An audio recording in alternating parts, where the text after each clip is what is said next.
realistically, based on what you've been seeing and how the Pistons are winning and how Cade's been playing, how far really is he from the MVP? How far is he 4 away from spots. SJ and Jokic? Yeah. It's a It's big no gap. way it's off the screen, chill. It's no way it's You know that. how big a gap there is between those guys as players? It's not It's close. No. gargantuan. I'm not It's asking not. about players. I'm asking It's about not the close, MVP. Ron. It's As we not know, close, you don't bro. have to be better than somebody to win If MVP. it ended today, it's not close. No, It's a huge not gap. Cade won't receive one vote. First place first vote. Yeah, Cade won't receive one vote. What would Unless be his Jeff highest Teague is vote? voting. Shout out to him. I seen Jeff Teague say Cade should be the MVP. So if Jeff Teague gets a vote between now and May, then he might get one. See, but this the thing. Like, y'all worried about the wrong stuff. Like, damn that MVP. Y'all worried about the wrong shit though. Like, who cares about that damn MVP? You're not getting it, Cade. It doesn't matter what you do. You can't do anything this season. They will not give it to you. You're not getting it. Let it go. Go get Lloyd Marketing so that you can compete for a championship. Okay. I mean, Larry Martin just beat that- the conference finals Mavs team. So I'm saying, damn that MVP. Go chase a championship. I want to know if Cade knows you are so much closer to a championship than you are to an MVP. But big talk to your people. Talk to your people in that front office. Let them know we need to go get Lloyd Marketing. But go get Lloyd Marketing so that y'all could go get a championship. Damn that MVP. That MVP ain't gonna do nothing for you. Go get a championship. But Big Ox, all I'm saying, chill. All I'm saying is the Oklahoma City Thunder are 24-2. Would you believe me if I told you the Pistons are only 3 games behind them at 21-5? I would believe you. They're on pace to win 66 games. 67 after last night, I believe. So you mean to tell me it's not a world where Cade doesn't receive a first place vote or can't win MVP if this team, who won 14 games 2 seasons ago, he might get now one or two win votes, 67 games? If they win 67 games and he's averaging 27, 9, and 6, come on, y'all. Dude. He could get a vote. I could see him getting a vote, but it doesn't matter. One person is going to say, yeah, he's the MVP. Okay. I think so, Mars, because it's about most valuable. If you look at how if they have a season like that, they win 65 plus. I could see somebody voting for Cade, just like, oh man, he really carried that franchise on his back to the first. I could see him getting the vote. He's not going to win MVP, no, but I could see him getting the vote. That's what I'm saying. Damn that MVP. Go get Lloyd Marketing. You don't need you don't need an MVP. You need a championship. We living in a world where Steve Nash beat Kobe Bryant for MVP. You telling me Cade can't beat Jokic for MVP? He also beat him in the playoffs 2 years in a row too. And you know why? You know why? There was a lot of people that were not going to vote for Kobe, and you know why. So let's just. Kobe came 4th, so I mean, take out with Dirk and Bron as well, not just Steve Nash, but Kobe had no chance to win that. Okay, and I mean let's not ignore the big elephant in the room. There is a health element to this as well. There is a games played requirement. So if Jokic misses 10 games or if Shea misses 12, 13 games, will that swing it? And the teams win without him? Cade has missed more games than both of them. Fairly certain Shea and Jokic are probably the 2 most durable superstars in the league. But yeah. If they miss the games threshold and Cade doesn't, despite the fact that Cade is a bigger injury risk than those two, then Cade might get some MVP votes. Yes. Would it be considered a huge 23 games this year? Right. 23. Joker has played 2 more games than him. Out of how many? If something tragic happens, Denver have played 25 games. If Jokic has played 25 games, Shea has played 2 more games every game. I think coming into this season, and Shea's missed 1 game, Cade's missed 3, Jokic has missed none. Right. So games played still doesn't favor factor Cade right now. Games played isn't a factor. If it was a factor, it would still favor the other guys. Not to mention in the 3 games that Cade didn't play, I'm pretty sure they won all of them. I think in a league this talented, it has to count for something to be top 5 in MVP voting. It has to count for something. Like with this many stars playing as well as they are, with this many 30-point per game type of historic seasons, I mean, you could say what SGA is doing is historic on one end and what Jokic is doing is historic on the other end. Let's just be real. There's plenty of MVPs where no one was doing anything historic. Okay? Plenty. Over the last 35 years. Count for something where? it has to count for something in terms of how we view the season, how we view him, how we view this team, the Pistons, how we view like his arc, and the accomplishment. I mean, chill, you're a big accolades guy from what I can gather. I do care about that stuff. Yes. So how would him finishing fourth, or let's just say the Pistons are decidedly like the number 1 seed in the East, which they have been all year, and the Lakers fall off a little bit, and Luka misses a bunch of games. Let's say he does finish 3. Let's say the MVP votes come back and he is third, even if it is a distant third behind Jokic and Shea. Doesn't that mean something? It absolutely does. Not if people have to lose games for him to get there. It doesn't. I mean, matter. he's going to be first team All NBA. Can we talk about that? Like, that's going to mean something. If the Pistons are we sure about 65, that? 67 win team, he is going to be first team All NBA. You could bet money on Yeah, that. Donovan Mitchell made it last year, so yeah, probably. I could see that, Pim. But what I'm saying, But he also didn't make it being the number 1 seed in the West too, though, Mars. Don't leave that part out. Yeah, But they were first place in the West. That's back when it was a position, and those guys were better than him. But now it's not a position when they Does Cade have a better? this time. Does Cade have a better MVP case than Guys were Luka better than him. at this point? no. No. I mean, care about I'm not debating if he's a better player. I know he's not a better player. I know that 100%. I know he's not a better player. Well, hold on. See, but wait, Ron, don't be crazy. Then we have He's to go not a to better player. how many games has Luka? I never how said many that. games I'm has Luka talking about the missed? MVP case. My How bad. many I would say Luka's MVP case is probably hurt by the fact that he's missed games. Like he's Right. already missed 6. Okay. So and that's what I'm saying a second ago, Pin, is that if you have to get into that top 4, top 5 MVP voting because guys missed games, I think it means less. It's a credit to your availability. Think about it differently, Ox. It means you played more. Right. I mean, I understand. Yeah, but I mean, it's I kind of like you dig that, make but it it's by like, default. Like if Cade is third in MVP, but it's because Giannis missed the games threshold and Wemby missed the games threshold and Luka missed the games threshold. It's not the same as if all of those guys played 75 games and Cade still came third. Like it's Mars, not, if you missed It's 8 like being an all. It's like going to the All-Star game because you were a replacement. Like, yeah, you were an All-Star, but where are you? yeah, I don't think that's exactly a controversial thing to say that it's more impressive when you beat out everyone who's eligible as opposed to beating out people because they weren't eligible to That is fair. That is logical, Mars. That is fair. But what I'm not going to do is I'm not going to discredit a guy for holding up and you didn't. That's a you problem. That's not a me problem. I held up. No one's asking you to didn't. discredit Cade. We're just saying we can acknowledge that if I run a 100-meter sprint, because there's how many lanes are there in the track? 8, right? 8 lanes. Yeah, yes, sir. Mm-hmm. If I run a 100-meter sprint and all 8 people run and I come thirds, that's more impressive than if 3 of those people got disqualified. So then we're running against 5, and the 3 who got disqualified were actually faster than me. No, I don't believe Now that. I come third. Like it's not like It's not my fault you got disqualified. No one's saying it's not your fault. I know.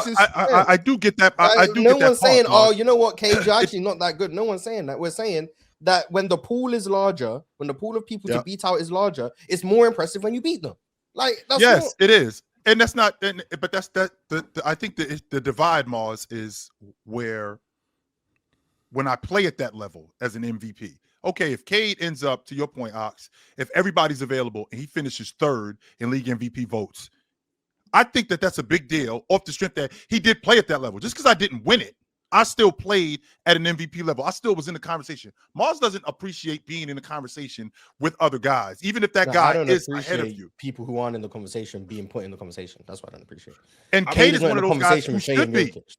But he's not in the conversation with Shea and Jokic. No, he's not in the conversation with them. No, I think which is the MVP conversation right now. It's those two. Once again, what are we doing right now? We're having a conversation. We had a conversation about trading Wemby like a week ago. It's the panel. Like we're not about to no disrespect. Yeah, you know what? If it's disrespect, we're not about to just validate every conversation that happens up here. No, we're not. To be like, well, you know what? We're having a conversation, so it's a conversation. Like we're not about to do that. What a goofy ass convo. Mars, what I'm not doing is I'm not invalidating Cade Cunningham being in the conversation because he dragged his team. Not dragged isn't the word I'm looking for. Because he took his team from where they were to where they are now. To look at both SGA and and Joker, I'm not going to argue that point. I think they're superior players. I don't think that they're better. I think they are superior to him. However, when you're talking about the MVP case and what matters in the MVP case, winning, how much I'm affecting winning, how available I am in the conversation for what I'm doing for my team, and in addition for what I'm doing for my team, the production that I'm bringing. That Shea stuff checks matters all to me. those boxes vastly more than Cade. Who does? Shea checks every single one of those boxes vastly more than Cade. He wins more. He plays more. He's more impactful to a degree that's not even comparable. Therefore, we're just throwing Cade's name in a conversation for no reason, because Cade's case would still be like, oh, shout out to Cade. Oh, this guy has a better case in all three categories. So once again, Cade would not be in the conversation. Just because you are clearly whoa. Just because you have a better case does not mean that I am not in the conversation. Does not mean that I shouldn't be mentioned. I'm better than you at every single aspect. Clearly, why are we having a conversation about Mars? You are a better player than me, and you are affecting the game more than I am. But let's not make it look like what I'm doing is just invalid. My team is number one in the Eastern Conference. Yes, you are, Mars, because what you're doing is Cade to the people he should be compared to. No one would be saying that. But you're trying to throw him into a conversation he's not in, and then you're saying I'm invalidating him when I would say you're doing a disservice to him by comparing him to a standard he's not at. Yes, he is. He's not at Shea's standard. He's not at Shea's winning standard. No, he's not at Shea's impact standard. No. He's not at Shea's availability standard. So why are we comparing him to Shea? He only missed 2 games. That's it. Compare him to Jalen Brunson. Compare him to Luka Doncic if you want. Compare him to Wemby with his availability. Compare him to those guys. Don't compare him to the guy who hasn't beat in every category that you just put out. But you would tell us he's not at Luka's standard either. But I could say based on, but he at least beats Luka in availability and in winning. Right. So he at least has the argument to say if the standard is winning, availability, and impact, cool. Luka's probably the more impactful player, cool. But at least I'm more available than him. At least I'm winning more than him. At least I have an argument. If the argument is Shea and Cade, I'm not winning more than him. I'm not more impactful than him, and I'm not available more than him. Why am I having a conversation between those two when Shea wins every single one going away? What is the point? Other than wasting everyone's time to say we had a conversation. Could we argue the optics of floor raising an offense? Yes, let's do that. Like let's just be real about floor it. Raising the offense too. In fact, the offense is better with Shea on the floor than the Pistons' offense is with Cade on the floor, and I'm pretty sure OKC's offense is worse with Shea off the floor than the Pistons are with Cade off the floor. So even that argument, Shea would still win. Wait, but even every argument you want to slice, Shea is going to win. Every single one. No, because what you're doing is what you're doing is you're taking Shea and you're putting Shea in as a superior player. Take Shea off that. That's not what I said. That's not what I said. That's not what I said. Don't lie about what I said. My point is if you take Shea off that Oklahoma City unit, how valid are they still if you take him off that unit, as opposed to if you take Cade off of that Detroit unit, how much valid are they? If you take Cade off that unit, now you're looking at a team. They don't have their primary ball handler. They don't have their primary distributor. They don't have their primary playmaker. And how are they going to adjust to that? How do they make up for that? Now, this Oklahoma City Thunder. Once again, this Oklahoma City Thunder team, a lot of their offense is predicated on defense. Don't get me wrong. They go to SGA in the meat and potatoes of the game. They go to SGA throughout the course of the game. But when you look at how important Shea is to their offense, and I look at how important SGA is to their offense, as their primary ball handler, as their primary distributor, as their get downhill guy, as their primary playmaker. When I think about what Oklahoma City has in conjunction to what Detroit has, 100% if you take Cade off of that crew, they falter way more than what Oklahoma City does, which would explain why he's in the conversation. They're 3-0 without him this season. But that's cool because small samples, regardless, they don't play a lot of games. Shea's 1-0 without OKC's 1-0 without Shea. Okay, so these are the 4 arguments I've heard thus far. We've heard availability, SGA 1-0. I've heard winning, SGA 2-0. I've heard impact. I'm going to come back to that one because for some reason it's a question. And now I've heard what would the team look like without the other. So we can also acknowledge that Detroit are 3-0 without Cade. I've already told you that the Pistons offense, because we spoke about floor raising the offense, that was Penn's point. The Pistons offense is worse with Cade on the floor than OKC's is with Shea on the floor. The Pistons offense is better than OKC's offense without Cade than OKC's is without Shea. So even the offensive floor raising point, every number would tell you that actually OKC need Shea more for their offense and the Pistons need Cade. So that one would also favor SGA. Then the impact one. If you want to argue that SGA is less impactful than Cade because OKC would be better than the Pistons without Cade and without SGA, then I would have to tell you that Cade's not the best floor raiser in the NBA, and there's a bunch of other players who their team would be way worse without them. But if you want to make that argument, that would make it 4-1 SGA. And even then, I'm like, that's kind of questionable considering both of them do most of their heavy lifting on offense. And OKC's offense is clearly worse without Shea. So even then, I don't even agree with that statement. I hope you can understand, like, my argument is not that Cade Cunningham is equivalently impactful as Jokic and Shea. What I'm arguing is you can get to that point if you want to build the narrative for it. If you want to build the narrative, and we all agree, the MVP is a narrative award. Well, no, look, man, no. You're using numbers and you're using, you're using like on-off data to prove your point. But that's not how a lot of voters feel about Cade. I'm sorry, no. That's not how a lot of voters feel about Cade. Then why are the voters going to vote for Shea? I think you have to look. No. Hang on. You got to look at the name recognition of the other guys. That's why. Yo, man. So why are we having the conversation? Listen, there is a group of people out there. Mars, try to have this conversation from a legitimately like honest perspective. Intellectually curious. Intellectual curious perspective. Yes, sir. There is a group of people in this world who legitimately believe that if you take Cade off this team, they're the 11th seed. Legitimately. And those same people may believe that if you took Shea off that team, they'd still be a 50-win team. Because you have to look at how do people feel about your teammates? How does the world feel about Jalen Duren? How does the world feel about Asar Thompson, Beef Stew, Jaden Ivey, all these dudes? I don't think Cade's got some like mega star on his team. Like I definitely think Jalen Duren is a legit all-star, but I don't feel like he got that like J-Dub, Chet, like that super high lottery pick that people were expecting a lot from, like in Chet. Like I don't think he got that on his team. He doesn't have like the best defense in world history, whatever, anchoring him up. So I feel like how people feel about his individual contribution to lifting that team up, I think they think of it as like more of a singular effort. And I think it could be a little bit like the Steve Nash MVP, where people just be like, that dude right there, if I take him off, that's like 15, 20 wins. That's got to count for something. That's what I'm saying. I personally do think that Cade's impact on his team is bigger than Shea's. That's no knock to Shea's. I just think that Cade does. Whether you say it's floor lifting, ceiling lifting, whatever it is, I just think his impact on his teammates and on them winning is more. I mean, that's a big deal. Keep going.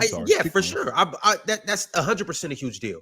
But I want to bring it back though, because Pin, your initial point wasn't whether Cade has an opportunity to win MVP. It was you just talking about Cade being in the MVP race. How significant is that for Cade?